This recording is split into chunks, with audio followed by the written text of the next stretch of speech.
Souvent, les personnes atypiques, elles n'osent pas le dire. Et je vois pas pourquoi. Il faut vraiment assumer ce côté de j'ai besoin d'avoir une mission de vie. Même si elle change, même si elle est en mouvance, même si elle n'est pas encore trouvée, on sent ce besoin d'apporter quelque chose de positif à ce monde. Et ça, c'est très subjectif après la notion de positif. Hein. Mais du coup, tu vois, d'avoir vraiment, de faire quelque chose de notre vie de positif pour soi et pour le monde. La petite voix, la petite voix, la petite voix, la petite voix. Bonjour, je suis Herveline et j'ai le plaisir de vous présenter La Petite Voix, le podcast qui donne la parole à celles et ceux qui nous font du bien. Ils sont psy, sophrologues, magnétiseurs ou autres et se consacrent à notre bien-être et à notre développement personnel. Que vous soyez sceptique ou convaincu, vous serez sûrement curieux de leurs histoires. Quel chemin ont-ils parcouru pour choisir ce métier dédié aux autres ? En quoi consiste leur pratique et que leur apporte-t-elle ? Voilà les questions que je vais leur poser lors de ces conversations intimes, sans blabla. Des conversations qui vont nous éclairer, nous inspirer. Si vous aimez ce podcast, dites-le moi avec des étoiles, des bonnes notes et des commentaires sur votre plateforme de podcast favorite. Ça aide vraiment à le faire découvrir à d'autres personnes. Retrouvez-moi aussi sur Facebook, Instagram et YouTube en cherchant simplement La Petite Voix, le podcast. Alors, prêt à écouter La Petite Voix pour entendre la vôtre ? La Petite Voix, le podcast, c'est parti ! Grande sensibilité, zèbre, surdoué, HPI. Je ne sais pas vous, mais moi, j'ai du mal à m'y retrouver dans ces termes et ces atypismes dont on entend de plus en plus parler. Je suis donc très contente d'en parler aujourd'hui avec Élodie Crépel, psychanalyste et directrice de l'Observatoire de la sensibilité. Avec elle, on démêle le vrai du faux, on comprend ce que sont ces atypismes et comment on peut en faire une force. Élodie nous parle d'elle, de cette enfant sensible qu'elle était, du décalage qu'elle ressentait avec les autres enfants. Elle nous explique comment elle a découvert, puis longtemps renié son atypisme avant d'en faire son sujet de prédilection. Bienvenue dans un épisode très éclairant et plein de bonne humeur et d'optimisme. Comme Élodie, quoi. Avec Élodie, nous allons parler d'étoiles qui suscitent des questions philosophiques, d'un mode de vie minimaliste et de déconstruction nécessaire pour mieux se reconstruire. Bonjour Élodie et bienvenue dans La Petite Voix. Bonjour! Je suis ravie de t'accueillir. En fait, ça fait longtemps que je voulais parler d'hypersensibilité dans La Petite Voix et j'ai plusieurs auditeurs et surtout auditrices qui m'ont parlé de toi. Donc voilà, je suis ravie de t'accueillir. Avant de commencer, est-ce que tu peux te présenter en quelques mots, s'il te plaît ? Oui, avec plaisir. Alors déjà, merci beaucoup pour cette invitation et à tes auditrices. Du coup, je suis très flattée. Moi, c'est Élodie Crépel. J'ai 34 ans. Je suis maman de 3 enfants, bientôt 4. Wow. Je suis moi-même, du coup, une personne atypique, surdouée, hypersensible et avec des enfants atypiques. Okay. Donc, ces sujets me portent personnellement et professionnellement puisque j'en ai fait ma spécificité depuis quelques années. Aujourd'hui, donc, en fait, je suis psychanalyste, médiatrice familiale. Je suis également directrice de l'Observatoire de la sensibilité qui a été créé par Savario Tomasella. Oui. Et donc, je donne des conférences et des formations auprès d'autres professionnels, notamment sur ces sujets. Alors, on va revenir un petit peu en arrière, puisqu'on va commencer par parler de ton parcours.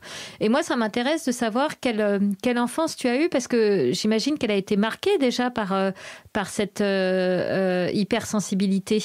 Alors oui, totalement. Alors déjà, il faut replacer ça dans le contexte, dans le sens où on n'en parlait pas à l'époque. Et oui. L'hypersensibilité a été mise en avant par le docteur Helen Aron en 1991, mais c'était aux États-Unis.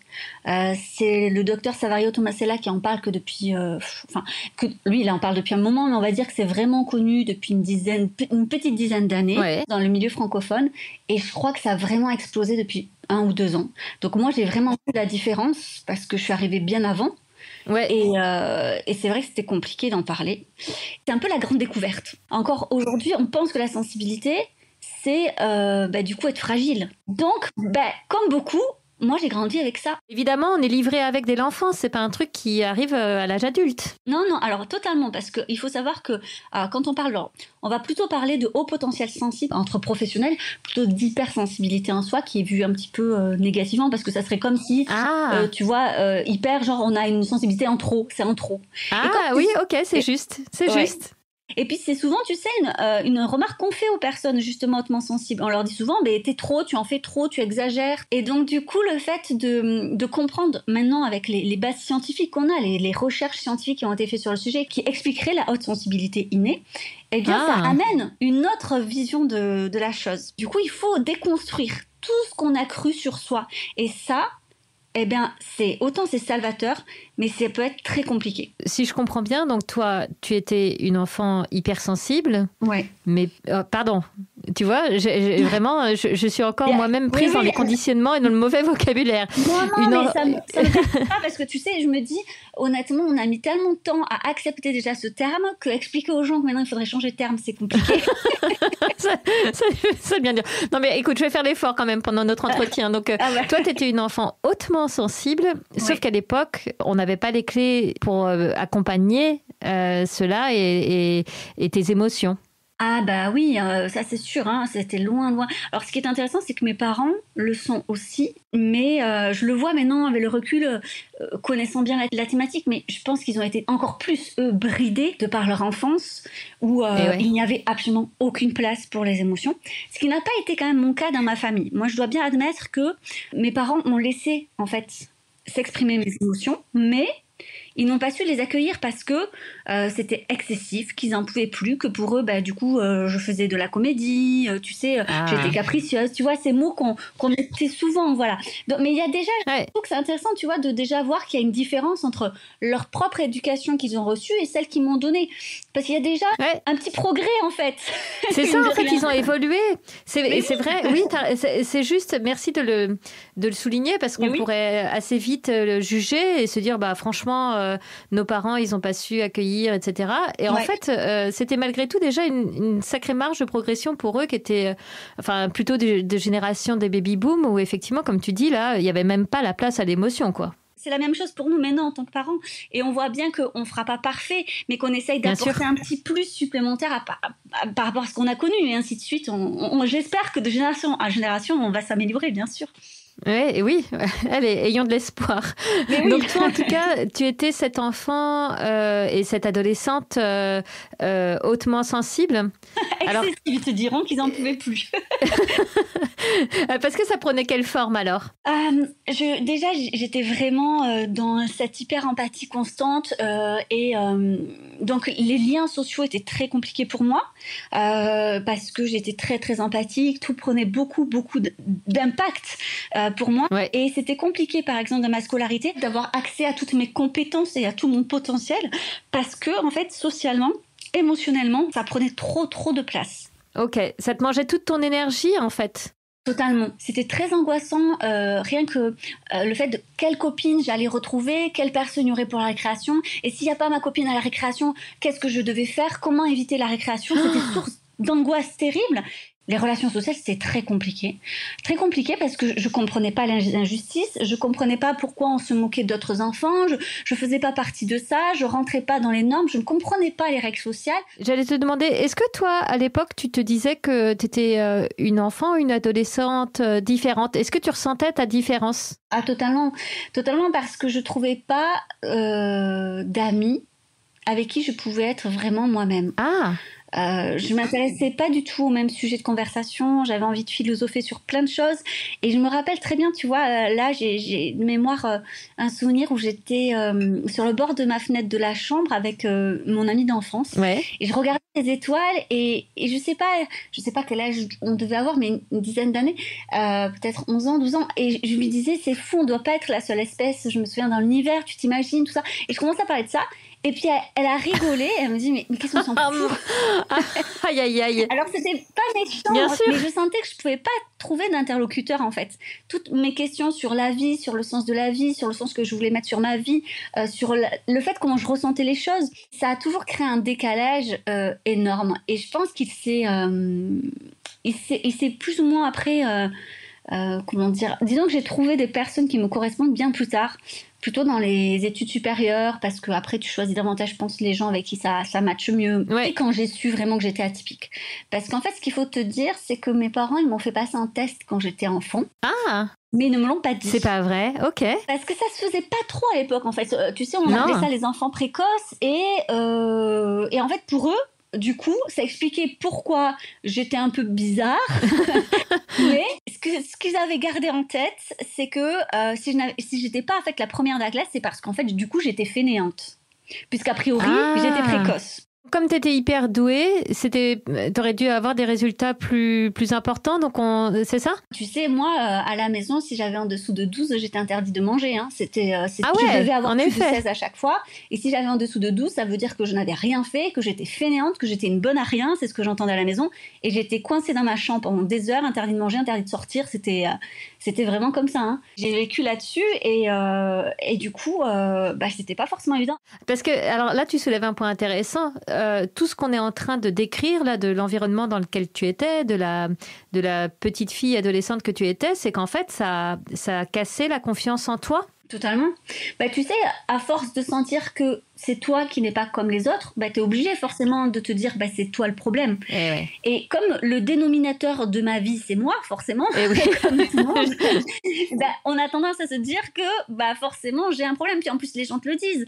Tu es trop excessif, tu ne devrais pas réagir comme ça, enfin, sois un peu plus mature, mais enfin, ça suffit maintenant, tu en rajoutes. Enfin, donc forcément, quand tu entends ça, tu sais, en grandissant, vu que tu as une enfant et que tu n'as pas le recul nécessaire et qu'en plus, tes figures d'attachement, c'est un peu toute ta vie, oui, tu y crois, tu vois.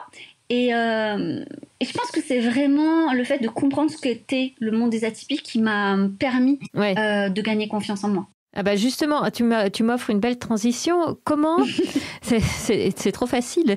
Comment c'est venu jusqu'à toi un jour cette idée que peut-être tu étais juste normale dans ton côté atypique en fait? Alors, mon mari actuel, Alexis, est également en fait surdoué. Et on avait assisté à une émission télé sur les surdoués, un peu au hasard, vraiment. Pour le coup, je sais pas, on devait zapper. Et moi, pendant toute l'émission, je disais, mais Alexis, c'est tellement toi. Et lui, c'est très drôle parce que pendant toute l'émission, il me disait, mais non, c'est toi, en fait. Oh, c'est drôle. Et oui. Alors, on l'envisageait pas du tout pour soi, mais pour l'autre, mais c'était une évidence. Ouais. Et du coup, on s'est challengé l'un l'autre pour passer, donc on avait 20 ans ou 21, je sais plus, pour passer le test de douance. Ok. En fait, on voulait absolument que l'autre le passe, mais on voyait pas pourquoi on le passerait soi. Mais du coup, pour démontrer à l'autre, tu vois, d'une certaine manière que... C'est beau. Oui, et on l'a passé tous les deux.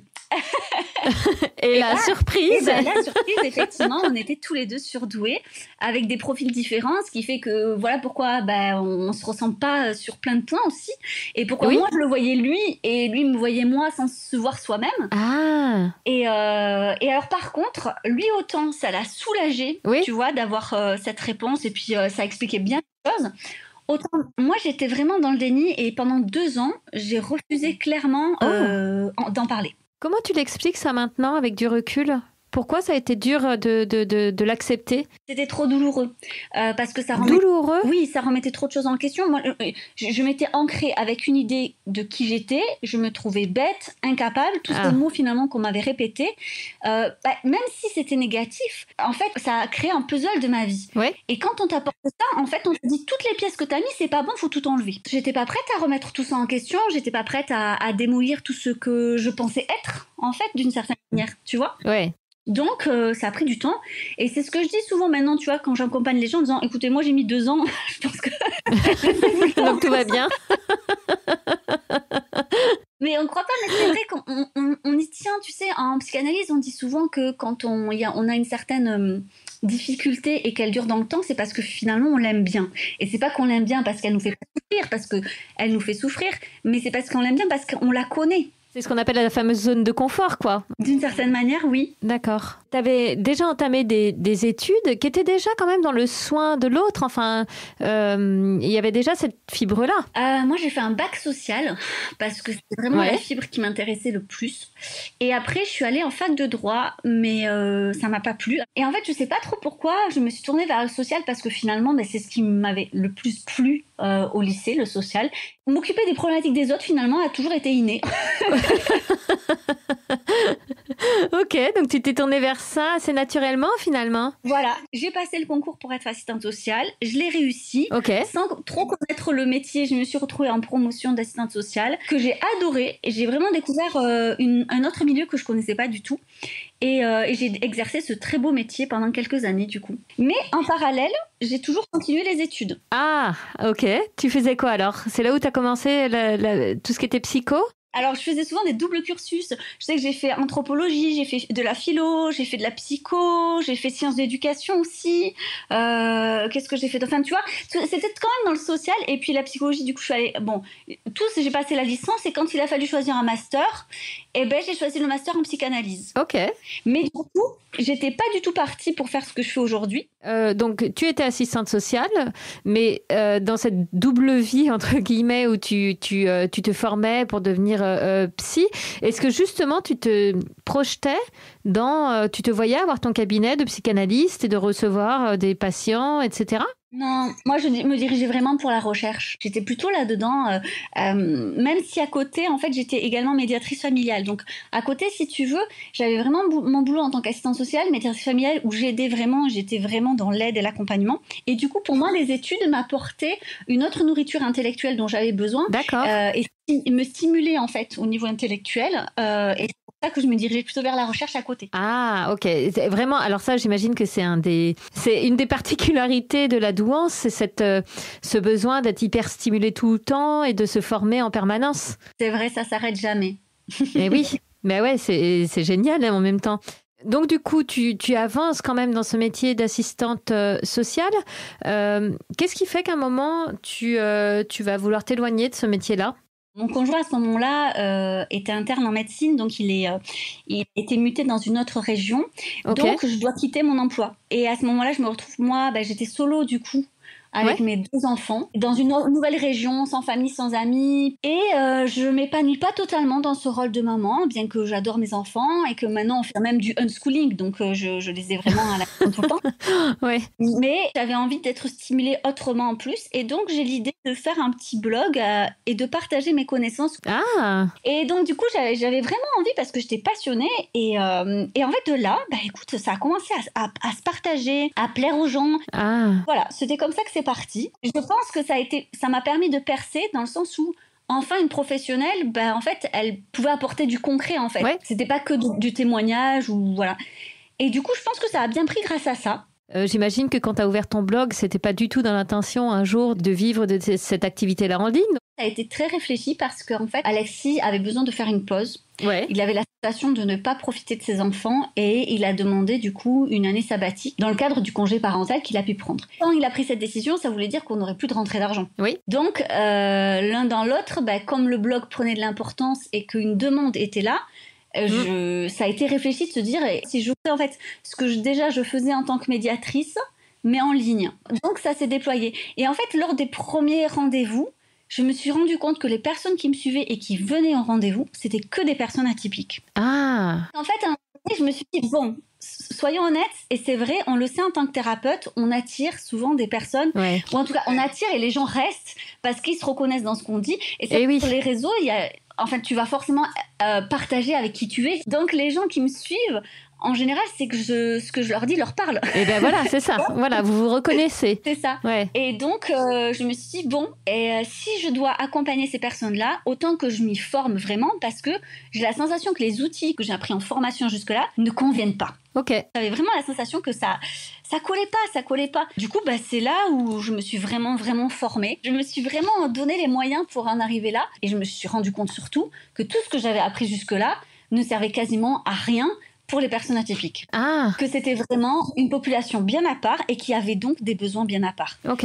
Et donc de là, je me suis spécialisée, tu vois. Donc ça fait vraiment on va dire 3-4 ans du coup. Waouh, donc c'est allé vite en fait. Donc c'est là où tu as commencé à construire des outils. Du coup, tu avais ta double casquette. Alors, ça va être mal dit, mais tu as à la fois ta casquette professionnelle, c'est-à-dire tu es psychanalyste, et puis en même temps, puisque toi-même tu es hautement sensible, tu comprends les besoins des personnes auxquelles tu t'adresses, quoi. Oui, mais alors attention, je pense que c'est d'autant mieux d'être formé à ça, parce que c'est important pour moi de ne pas transférer mon fonctionnement sur les autres atypiques. Bien sûr. Parce que chaque atypique est atypique, et que c'est pas parce que on l'est qu'on comprend les atypiques et qu'on sait les accompagner. Et ça, c'est très important de le garder en tête. Et ma difficulté, c'est justement de me faire superviser. Bien sûr.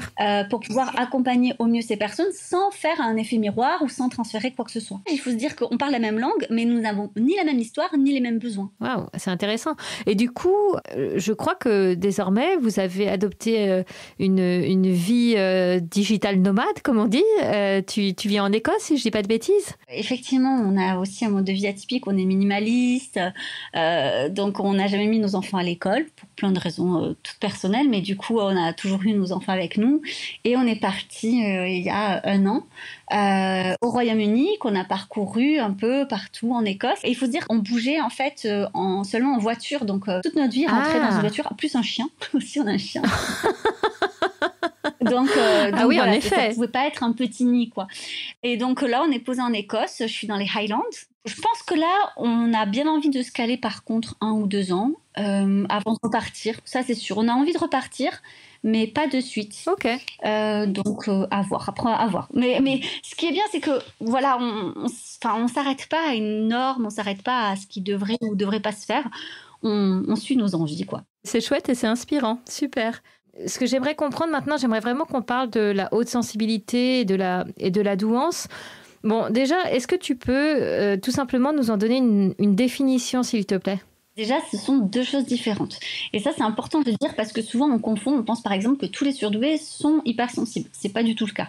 Je rappelle que la douance concerne entre 2 à 5% de la population, tandis que la haute sensibilité, c'est 30%. Donc déjà, c'est pas la même chose.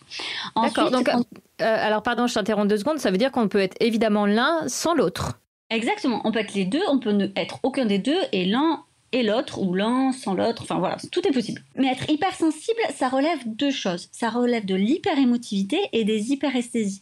Les hyperesthésies, qu'est-ce que c'est ? C'est avoir un ou plusieurs sens, en fait, plus développés que la moyenne. Donc, tu as l'ouïe, la vue, l'odorat, le goût, le toucher. C'est rare d'avoir les 5, mais en général, les hypersensibles en ont 2-3 bien développés qui peuvent être quand même bien embêtants au quotidien. Ok. Donc il faut avoir ces 2 pôles et c'est comme le fait de croire que parce qu'on vit une période d'hyperémotivité, on est hypersensible. Absolument pas. Ouais. Tout le monde vit des périodes d'hyperémotivité. Je sais pas, suite à un deuil par exemple. Bien sûr. Ou quelque chose de difficile ou de émotionnellement très positif aussi. On peut être hyperémotif et ça peut durer longtemps. Ça fait pas de nous des personnes hypersensibles. C'est important de le dire parce que ça n'illégitime pas moins ce que la personne ressent. On a la sensation que cette étiquette légitime en fait cet état. Mais parce qu'en fait on a beaucoup de mal à légitimer nos émotions. Donc c'est un peu genre oui mais parce que je suis hypersensible. Mais pas du tout. Il y a beaucoup d'hypersensibles qui vivent vraiment très bien et qui du coup leur hyperémotivité ne se voit pas au quotidien. C'est Francisca Borries, une chercheuse et un docteur en psychologie qui fait vraiment la différence entre la sensibilité traumatique et la sensibilité innée qui est donc l'hypersensibilité. Et c'est 2 choses totalement différentes. Vraiment, il faut garder en tête que la haute sensibilité c'est un potentiel dès la naissance. Aussi pour la douance, parce que la problématique de la douance c'est que les gens pensent que c'est une caractéristique très positive. Non, il y a beaucoup de personnes en fait surdoués qui souffrent, comme il y a beaucoup de surdoués qui ne souffrent pas. Ça, c'est aussi important parce qu'on est parti aussi des fois dans le truc inverse, de dire tous les surdoués sont en souffrance. Ils sont tous. Oui, c'est vrai qu'on pourrait vite avoir cette image-là. T'as raison. Il y a de tout partout. En fait, le biais qu'on a, c'est que les psychologues, ils reçoivent en cabinet que ceux qui sont en difficulté. Ouais. Mais ceux qui vont bien, ils vont bien. Voilà, ils ont appris à vivre avec, en fait. Il y a beaucoup d'études maintenant qui démontrent que c'est beaucoup en lien avec la manière dont ça a été perçu dès l'enfance. Ah, c'est intéressant. Un enfant hautement sensible, s'il est dans une famille où on ne l'a jamais malmené par rapport à sa sensibilité, on ne lui a jamais fait remarquer comme quelque chose de négatif, se posera peut-être même pas la question s'il est oui ou non hautement sensible en grandissant. Tu vois, c'est vraiment quelque chose qui lui viendra pas en tête et il ira très bien. Et donc, du coup, c'est vrai qu'on voit beaucoup associer le principe de haute sensibilité et de douance. Pourquoi est-ce qu'on fait le lien entre les deux alors qu'on l'a dit il y a quelques minutes, les deux peuvent être complètement séparés? Je pense qu'on fait le lien parce qu'en fait, on a surtout étudié pendant des années la douance chez l'enfant. Ouais. Et les enfants ont une hyperémotivité de base. Ça ne veut pas dire qu'ils sont tous hypersensibles.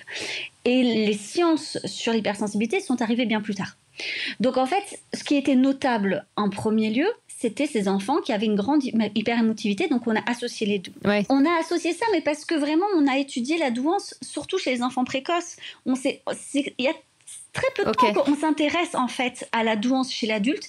Et encore, j'ai envie de dire, chez les personnes âgées, c'est le néant total, il n'y a absolument rien. Ce terme, il vient quand même du fait qu'on comparait en fait ces enfants à des enfants du même âge et on se rendait compte qu'ils étaient précoces. Oui. C'est le terme en fait d'origine.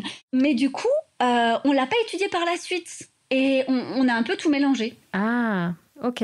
Pour toi, si on rapproche encore beaucoup la grande sensibilité et la douance, c'est comme un héritage d'une mécompréhension peut-être? Il y a ça, et il y a aussi autre chose, c'est qu'en fait, il y a deux grands profils. Il y a le profil laminaire et le profil complexe. Et dans le profil complexe, il y a souvent une grande hypersensibilité. Et c'est souvent le profil complexe qui va finalement se sentir un peu à part et qui va plutôt se tourner vers des thérapies et chercher des réponses parce qu'il y a un mal-être. Ah. Donc on va plutôt parler en fait d'eux. D'où le fait que comme c'est une population qui fait plus parler d'elle dans les surdoués, forcément, là aussi, on se dit que tout le monde est comme ça. Alors que pas du tout, il y a deux grands profils. Il faut par contre se dire que la douance, on n'est pas 100% laminaire, 100% complexe. Ouais. Et c'est ça qui, parfois, est un peu compliqué à comprendre dans le sens où on navigue un peu entre les deux profils avec une tendance et une majorité dans l'un ou dans l'autre. D'accord. J'ai l'impression, moi, dans mon entourage, que quand on parle d'enfants hypersensibles, en fait, on se rend compte que le parent l'est aussi. Est-ce qu'il y a quelque chose de génétique? Si on me demande si scientifiquement c'est prouvé, je dirais non. Si cliniquement c'est prouvé, je dirais que les observations de tous les cliniciens et de tous les professionnels diraient oui. Ok. Du coup, toi qui es maman de 3 enfants, bientôt 4, j'imagine qu'être un parent hautement sensible ou surdoué, on a beaucoup parlé des côté enfant, mais côté parent, ça veut dire que tu gères la relation à tes enfants certainement différemment, peut-être malgré toi, mais ça conditionne aussi le parent que tu es, non? Totalement. De toute façon, on est le parent qu'on est avec tout ce qu'on est, mais moi, je me rends pas forcément compte de ce que je pourrais être si j'étais différente. Je pense que en fait, il faut voir vraiment les atypiques comme des exhausteurs de goût, une sorte d'intensité supplémentaire. Tu sais, la pincée de sel, en plus dans de gros sel. Voilà. Alors après, il faut voir si on aime le sel, bien sûr. Mais en fait, je pense que plus on assume et plus on connaît ses propres caractéristiques, plus on les vit très positivement parce qu'on sait y répondre. Et c'est plus facile aussi, en fait, de comprendre le fonctionnement des enfants. Et on accepte davantage, en fait, aussi les différences de nos enfants quand on les accepte chez soi. Et oui, absolument, oui, c'est lié. Donc la parentalité, tu dirais, en fait, c'est pas plus un sujet pour les personnes hautement sensibles ou surdouées. En fait, ça va toucher à tous les sujets de la vie, le rapport au travail, le rapport aux amis, à l'amour. Ah oui, totalement. C'est-à-dire que tout est décuplé, tout est intense, tout va demander de l'énergie différemment. On va pas forcément se reconnaître dans le développement personnel qui est lambda, dans les livres comme ça. Ça va manquer de contenu, de consistance. Ça va... En fait, le monde est coloré différemment. Après, est-ce que c'est plus compliqué? Non.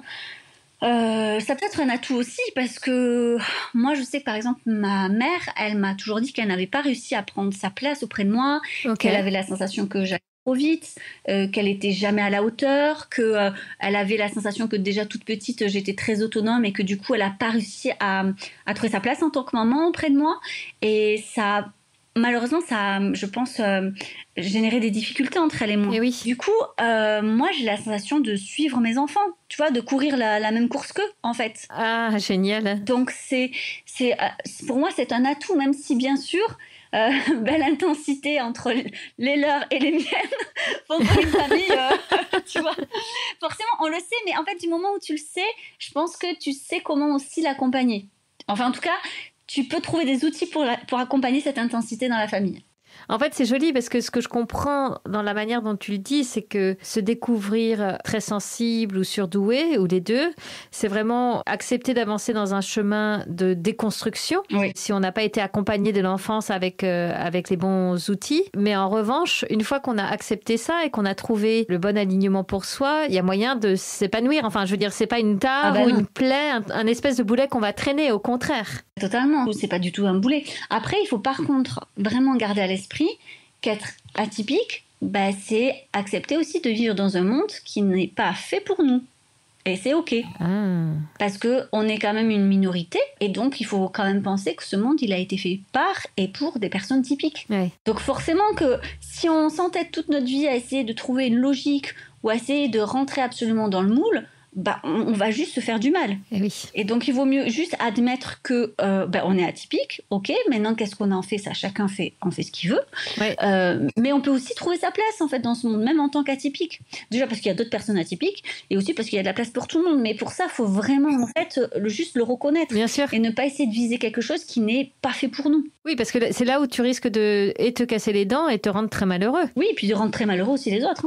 Parce que, du coup, tu peux être vraiment, vraiment malmenant. Ouais, par exemple. Dans le monde du travail, il y a clairement des managers, par exemple, qui ne réalisent pas leur atypie, qui ne réalisent pas que leur fonctionnement est donc atypique, et va pousser leurs collaborateurs jusqu'au bout, sans se rendre compte que leur exigence n'est pas du tout possible. Ouais. Il y a vraiment cette idée-là, en fait, quand on est un profil atypique, comme tu dis, c'est hyper important de se connaître, parce que sinon, on essaiera toujours de rentrer dans le moule, et ça va vraiment... C'est là où on se fait du mal. Oui. Et où on fait du mal aux autres, d'ailleurs, comme tu disais. Ça, parce que du coup, on peut ne pas réaliser aussi que son moule à soi est quand même très particulier et vouloir faire rentrer de force l'autre dans notre moule. Ouais. Et ça marche pas non plus. Ouais, c'est ça marche pas. Waouh. En fait, en tout cas, il y a quelque chose qui est génial quand je t'écoute et je pense qui est aussi typique de l'atypie, justement. C'est cette... j'allais dire la bougeotte, mais c'est pas joliment dit, mais t'as besoin de toujours être stimulé, d'avancer, peut-être d'avoir des nouveaux projets. Donc, j'avais envie de te demander quels seraient tes prochains projets. Alors, il y a le bébé à venir, mais est-ce que t'as déjà d'autres idées qui sont en train de germer en tête? Alors j'en ai souvent beaucoup. Déjà, de toute façon, je suis dans l'écriture de plusieurs livres en même temps là, donc le temps qu'ils sortent et que je les porte comme projet. Ok. Après, j'ai de nouvelles formations qui vont se créer et donc je trouve ça vraiment chouette parce que je commence à parler aux professionnels et ça me plaît beaucoup parce que ça permet de faire immerger différemment ces spécialités, parce que c'est en formant d'autres professionnels correctement qu'encore d'autres personnes seront accompagnées correctement et donc que le sujet sera correctement mené aussi et qu'on arrêtera d'avoir beaucoup d'idées reçues et préconçues sur ces sujets. Donc ça, c'est vraiment quelque chose qui me porte. Ouais, chouette. Bon, écoute, merci. Moi, j'ai appris plein de choses et puis on te sent tellement animé par ton sujet que j'ai l'impression qu'effectivement, tu as encore beaucoup de ressources à partager avec nous sur tout ce qui touche au profil atypique. Je crois que tant que j'aurais pas eu la sensation de transmettre tout ce que j'ai à transmettre, je pourrais pas me lasser. Parce que c'est comme si j'avais une mission importante, tu vois. Oui, ok. Tu te sens investi d'une mission, en fait. Oui, mais je pense que ça, c'est très... souvent, les personnes atypiques, elles n'osent pas le dire. Ce côté de j'ai besoin d'avoir une mission de vie, même si elle change, même si elle est en mouvance, même si elle n'est pas encore trouvée, on sent ce besoin d'apporter quelque chose de positif à ce monde, et ça c'est très subjectif après la notion de positif, hein, mais du coup tu vois, d'avoir vraiment, de faire quelque chose de notre vie de positif pour soi et pour le monde. Est-ce que du coup ça va avec toutes ces questions de quête de sens dont on parle beaucoup en ce moment avec la mode de développement personnel, mais donc tu es en train de nous dire que les personnes atypiques sont d'autant plus sensibles à ça? Oh oui, parce qu'en fait si elles le font pas, c'est là où elles dépriment. C'est très fort ça chez les atypiques. C'est vraiment quelque chose qui les guide. C'est ce qu'on appelle l'entéléchie chez elles. Et c'est vraiment très puissant. Et on se rend compte que notamment les surdoués qui ont une entéléchie fragile, qui n'ont pas trouvé encore une quête de sens, de vie, sont vraiment très mal dans leur vie. Ah. Et ont des symptômes même dépressifs. Mais en même temps, du coup, je trouve qu'il y a un truc très, très, très chouette et très beau. C'est que j'ai l'impression que quand tu as déconstruit, quand tu as trouvé ton bon alignement, et du coup, puisque tu es plein de potentiel, alors là, tout est possible, quoi. C'est ce que tu disais il y a quelques minutes. Là, les portes s'ouvrent en très grand. C'est ça. Il y a juste ce boulot à faire en amont, quoi.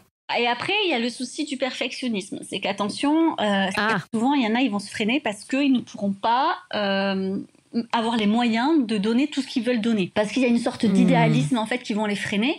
Et ça, c'est dommage. Ça, c'est important, par contre. C'est pour ça que ça amène, par exemple, la procrastination chez les surdoués. Et là, j'encourage vraiment à se faire accompagner par un coach ou une thérapeute spécialisée dans la douance, notamment, pour travailler ça, parce que, du coup, on fait du surplace et c'est catastrophique. Ouais, pour pas s'empêcher d'avancer, quoi. C'est quand même trop dommage. Totalement. Et ouais.